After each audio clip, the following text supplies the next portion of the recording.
Howdy folks, good morning. As you can see, I'm doing some canning here today. It's a cold day outside, it's 20 degrees this morning.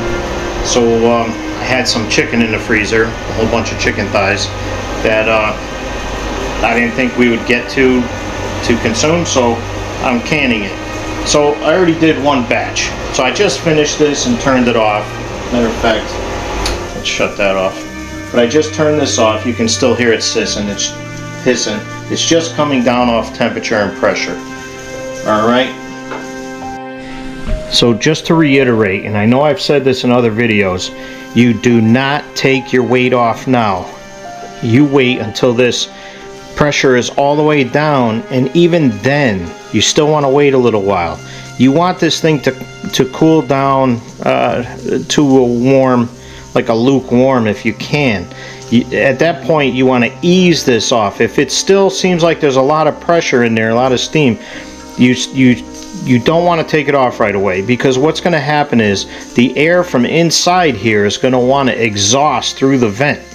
And if it does that, it's going to draw any of the juices that are in the jars right now. It's going to try and siphon them out, and you don't want that to happen. What you want is this to come down on temperature gradually, and what will happen is the lids will suck down and keep whatever's in there, and it won't let outside atmosphere inside the jars. So, having said that, now I prepped my next batch. So I'm only able to do 6 quarts per batch, only because that's how much chicken was in the packages. So there was enough for 12 quarts. These are chicken thighs that I'm doing. So I got this together a little bit on the early side, and I'm keeping it here just a little bit in the hot water after I sterilize the jars. The reason I'm doing that is I'm just keeping the jars hot, or warm at least. So when I'm done and I empty out the contents of this canner, I'll be able to pour the water out and then restart the process. I'm already ready to put these in and then get it up to operating temperature. But I just wanted to give a quick explanation of what I'm doing here.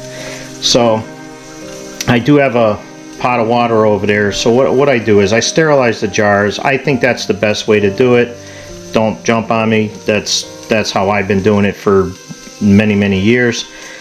I boil the jars for 15 minutes to sterilize them, and then I keep the water in them as long as possible.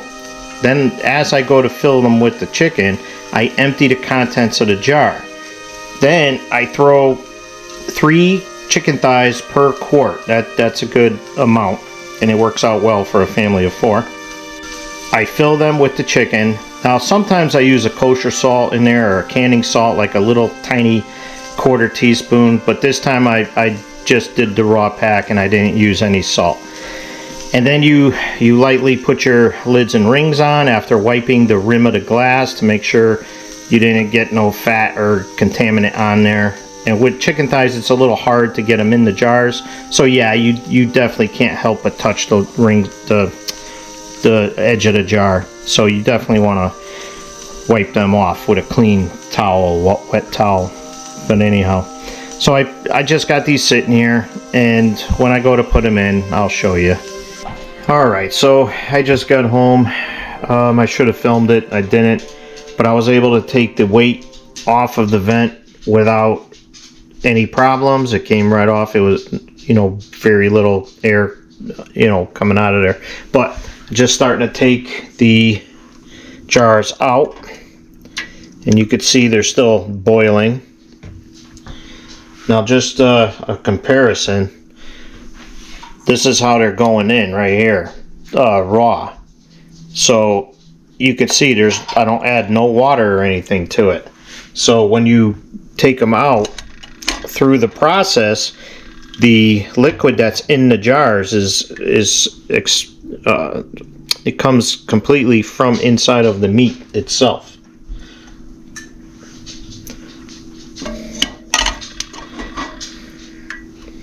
See that?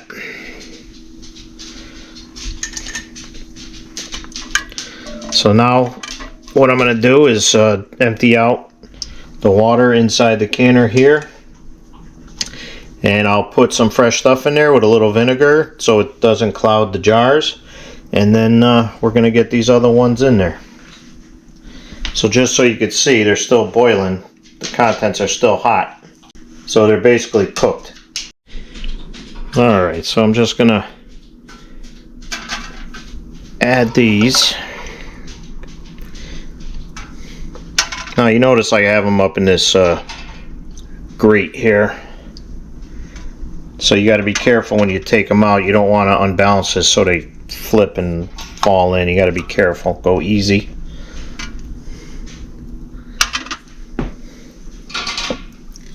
And again, I only was able to do 6 because the packages only had 6 sections, which were 3 thighs per section. Alright, so now we're going to add some of this hot water in here and then some vinegar. Alright, so I'm going to get the heat started, and now I need to just put a little olive oil around the rim of this so the lid doesn't stick. Alright, so I did that. It's pretty self-explanatory. You don't really need to see it happen. Whoops. Alright, there we go. So now the goal here is to get the lid on even. So what I do is I look from here and I look at the gap on either side. And it looks like it's higher over here a little bit. So I get that even there to start. And then I do the same thing. Actually, I'll do this one. This one will be easier to see. So it's a little bit closer here than it is here. So I'm just gonna, and I just eyeball it.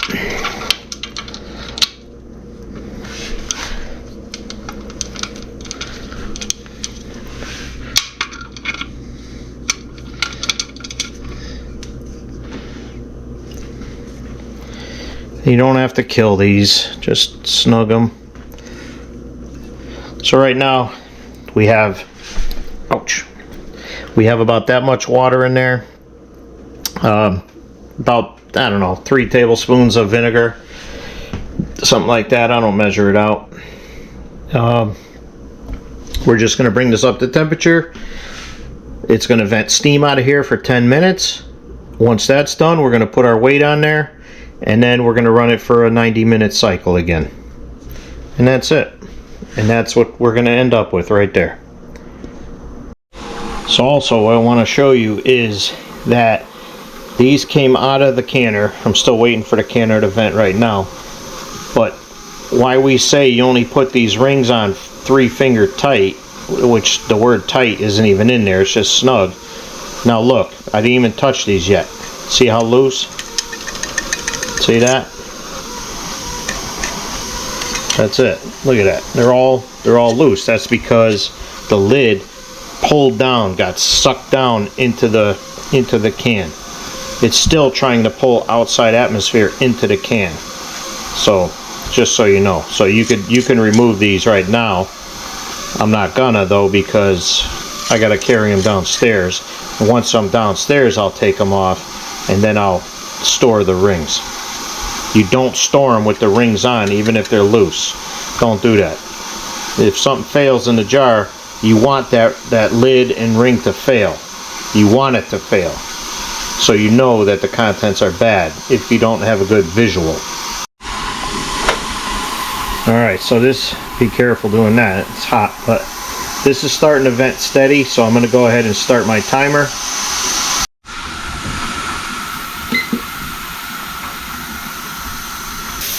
Alright, so we're on the final countdown here.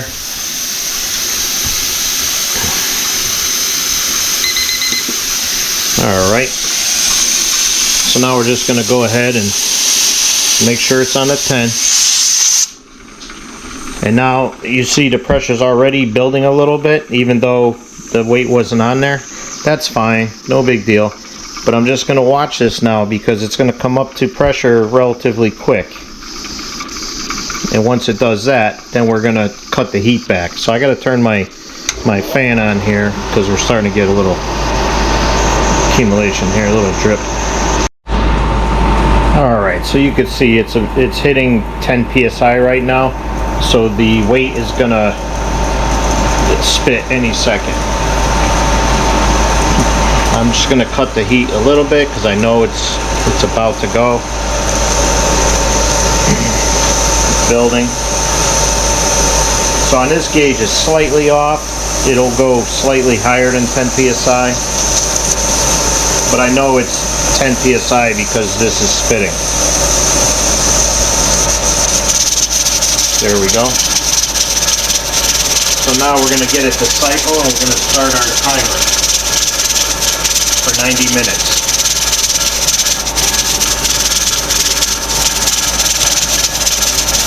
So what we want this to do is spit for a little bit and then stop and then spit again.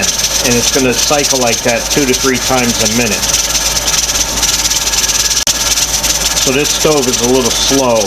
There's not a fast response when you change the temperature setting. It's an old stove and we're getting ready for a kitchen remodel. We're going to change it. So it's technically going too long, but it's still maintaining the right pressure. So I already have the heat cut down to medium. So it should stabilize in a second. Again, it's not too big a deal.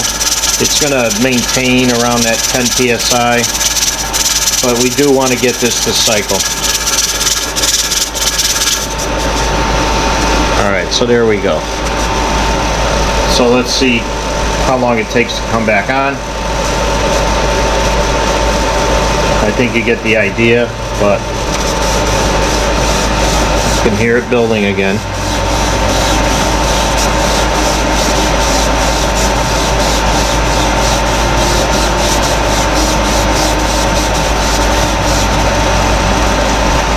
Kick it up. Oh, there it goes on its own. Alright. So let's see how long that goes.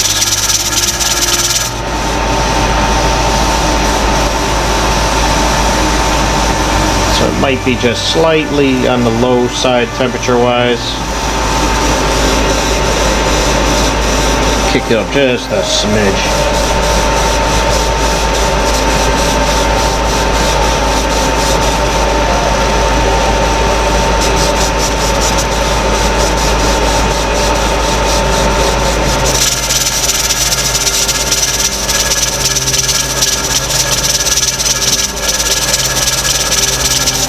I'm just showing you this. I know it's a little boring, but showing you this for all you new canners out there.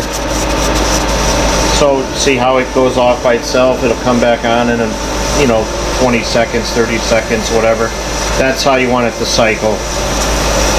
2 to 3 times a minute is fine.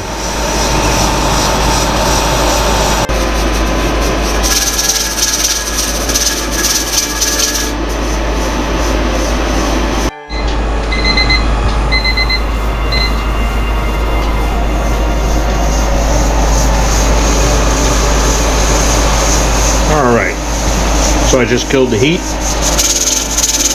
Now all we gotta do is just let this cool down. Alright, so it's been a little while. It's still hot, but let's see if I can take this off. Ooh, that is hot.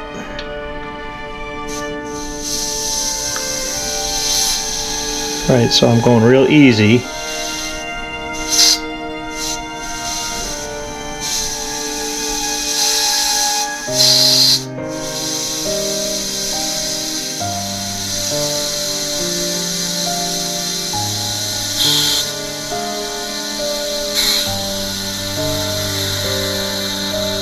So I went really easy. I knew there wasn't that much in there, so but that's about how it is. If you can hear if the liquid starts siphoning out of your jars on the inside, then you want to stop and let it cool some more. It's still pretty hot under there.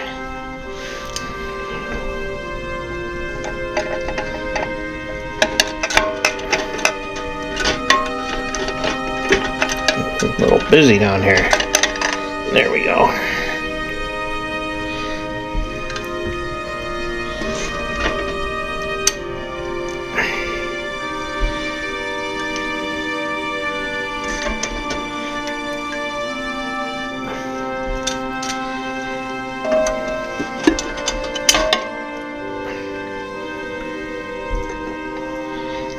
So I'll take these out, leave them on the counter for a little while, let them cool.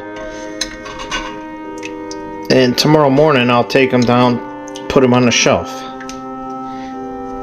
And I'll get this water drained out of here and dry these off and put the canners away.